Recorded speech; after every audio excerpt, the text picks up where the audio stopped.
Baik, Bismillahirrahmanirrahim. Assalamualaikum warahmatullahi wabarakatuh.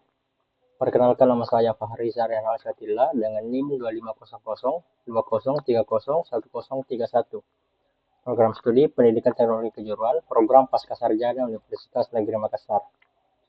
Baik, yang saya hormati dosen pengampu mata kuliah Psikologi Pendidikan Kejuruan dan Industri, Bapak Profesor Dr. Insinyur Hendra Jaya SPD MT.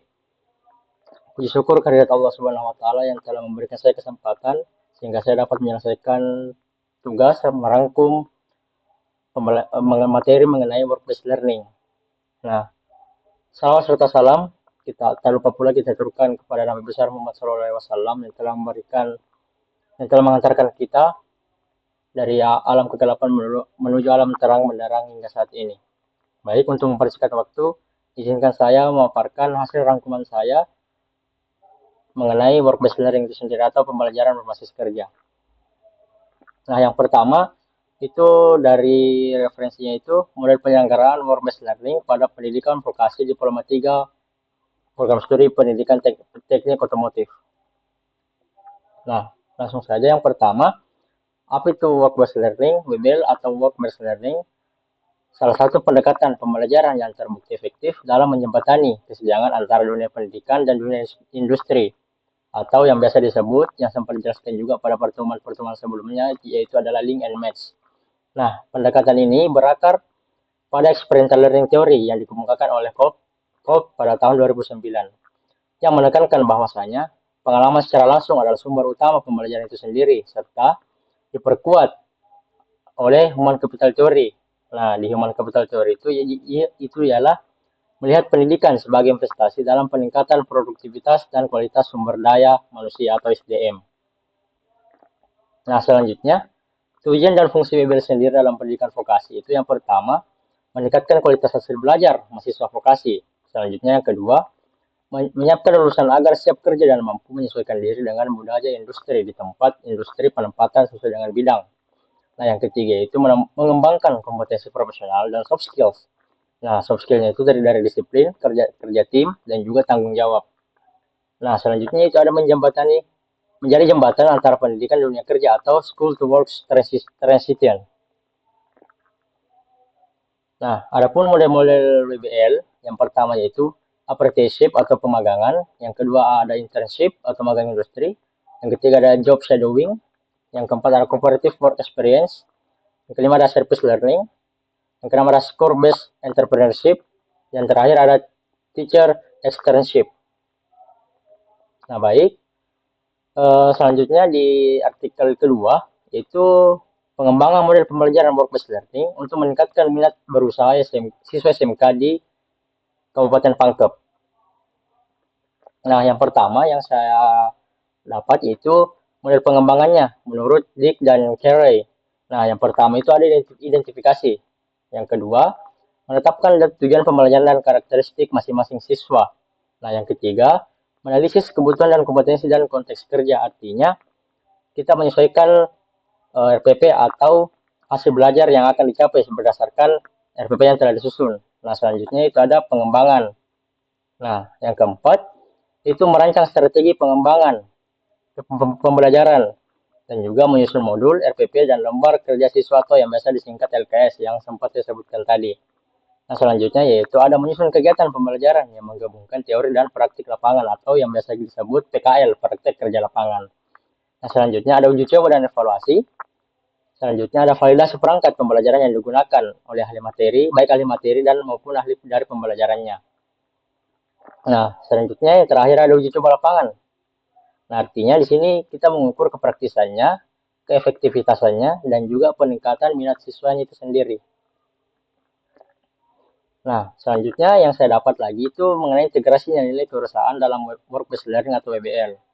Nah, model WBL ini dalam penelitian ini tidak hanya berfokus pada keterampilan di jurusan TKJ atau teknik komputer jaringan, tetapi juga menanamkan nilai-nilai kewirausahaan seperti yang pertama disiplin dan tanggung jawab kerja, yang kedua kreativitas dan inovasi, ketiga ada kerja keras dan kemandirian, keempat ada keberanian mengambil risiko. Nah, selanjutnya yang terakhir yaitu melalui pengalaman langsung di DU dan DI.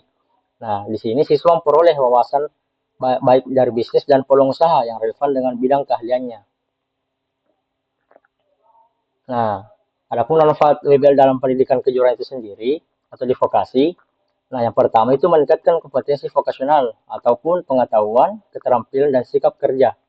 Nah, yang kedua itu menumbuhkan minat berwirausaha melalui pengalaman secara langsung berbasis dunia industri. Yang ketiga, meningkatkan motivasi dan tanggung jawab siswa terhadap proses belajar. Nah, yang terakhir yaitu menjembatani antara dunia pendidikan dan juga dunia kerja atau di dunia industri. Nah, selanjutnya, referensi yang ketiga saya itu mengenai Integrated Work-Based Learning atau IWBL, Model Development in Light Vehicle Engineering Competency of Vocational High School. Nah, yang saya dapat dari rangkuman teori ini itu mengenai apa sih itu IWBL atau IWBL, Integrated Work-Based Learning. Nah, IWBL itu merupakan model pengembangan dari Work-Based Learning atau WBL yang mengintegrasikan pembelajaran di sekolah dengan pembelajaran di industri. Secara sistematis, tujuannya adalah untuk menciptakan kelarasan antara teori yang diajarkan di sekolah dan praktik nyata di dunia kerja. Model ini dikembangkan karena pelaksanaan praktik kerja industri atau PI atau biasa kita singkat di sekolah PKL, kalau di universitas atau di perkuliahan itu kita singkat PI atau magang industri, praktik industri. SMK masih memiliki